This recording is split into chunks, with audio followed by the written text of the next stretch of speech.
Hi, which one is more random? Your wife, girlfriend, or the ecosystem?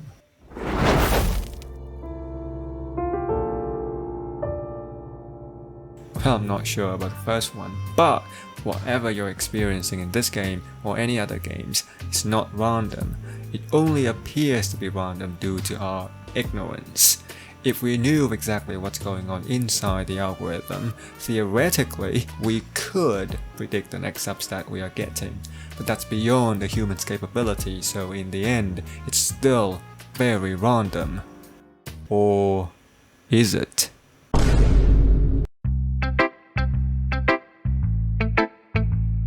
You see, this is a part where most people misunderstand RNG. Let me put it this way. Your survival chance decreases as you age. This is common knowledge. Everyone knows this.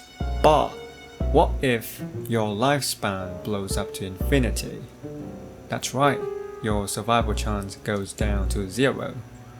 You can actually understand this without involving math. Just imagine all the things that have no time to kill you now have all the time to kill you. In other words, if there is a chance something can happen, then by force it will always eventually happen, regardless of how small that chance is. This is the first law of the RNG.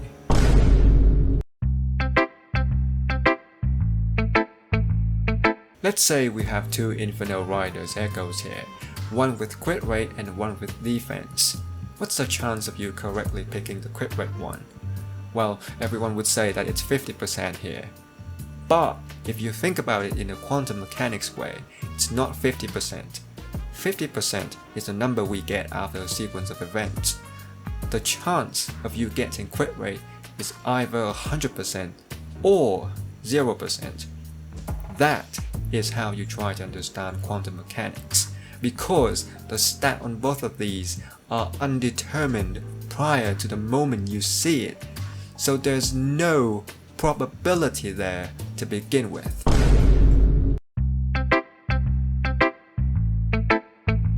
Well, the whole philosophy behind it is that you should only check the stat on one echo you're looking for, ignore the rest. Why? Let's say you're trying to farm for crit rate Inferno Rider and you've got 5 so far. Then for some reasons, you decide to check out the echo from another boss. The word new just looked so tempting. And now the crit rate goes to that one instead. So by the time you've got 10 Inferno Riders, there is still not a single one with crit rate. This can totally happen in the real world. And now you complain why it gives you crit rate on this one. It's because you fucking look at it. The sequence of events governed by probability doesn't change. That is why before you look at the result, it is not determined, yet it is already determined at the same time. The only thing changing is the order of things you're looking at. Does that make sense? You are the random one, not the system.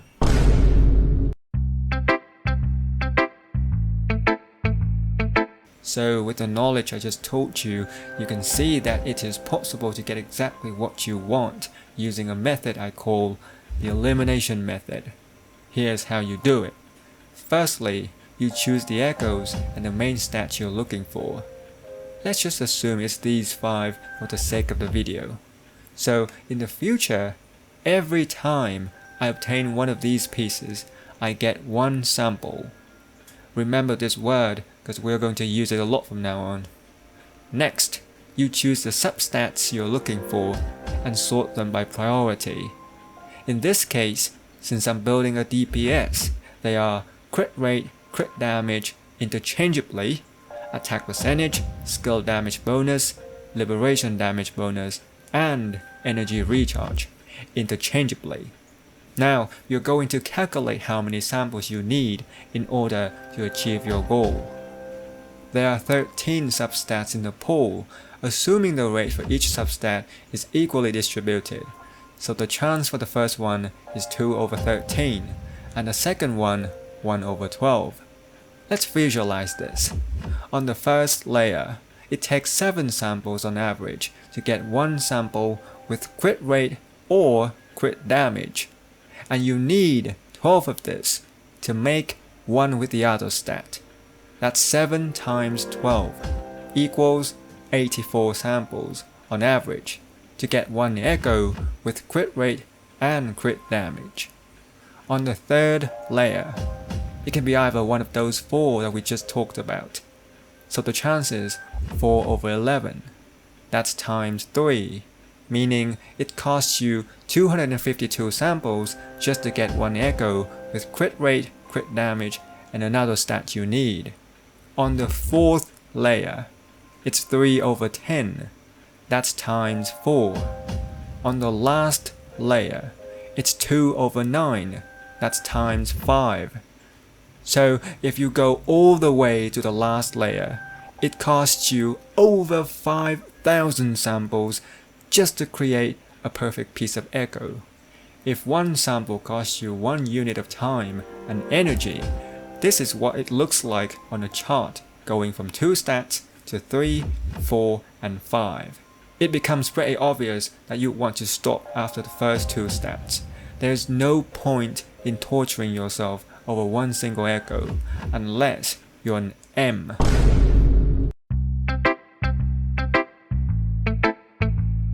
This is where some people might wonder, what's the difference between doing it like this and say you just tune all 5 of them at once? Well, the chance of you getting 5 right substats is 1 out of 214. That doesn't sound too bad considering that you have all 5 of them being right instead of just 2. But the difference is, there's a total of 6 useful substats that we are talking about here. So there's a chance you don't have crit rate or crit damage on top of the base rate of 1 over 214. And if you drop it down to the exact 5 substats you need, then it goes from 214 to 1286, which is ludicrous. Now some of you might also argue that you can just tune all 5 of them at once, but you don't need it to be perfect. You'll just keep the ones that have crit rate and crit damage. The rate should now be the same. And you know what? You're absolutely right. But here's a problem you fail to see. In this gambling process, you will always encounter a combination of substats that will be god tier for other types of characters. Say their skills skill off of HP for example, but now you're getting those substats on the wrong echo, which means in the long term, you're wasting a lot more time and resources than you should have. You might have also noticed how I didn't talk about the values of the substats. Well, here's a fun way to look at it. If you value your time, then do not value the values. If I add the low, mid, and high roll into the equations, I would have to increase each layer by a factor of 3, which makes the result go from 84 to 756 samples. That's the chance of you getting high roll crit rate and crit damage as your first 2 substats.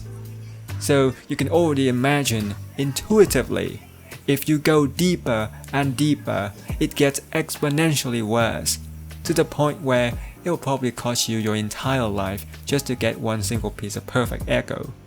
So it's not worth it to care about the values of the substats, unless you're crazy, in which case I have nothing else to say. So when do you start doing this? Well, if you're still at early stage of a game and most of your characters are naked, you probably want to put something on them first so that it can function. The gambling method would do just fine here.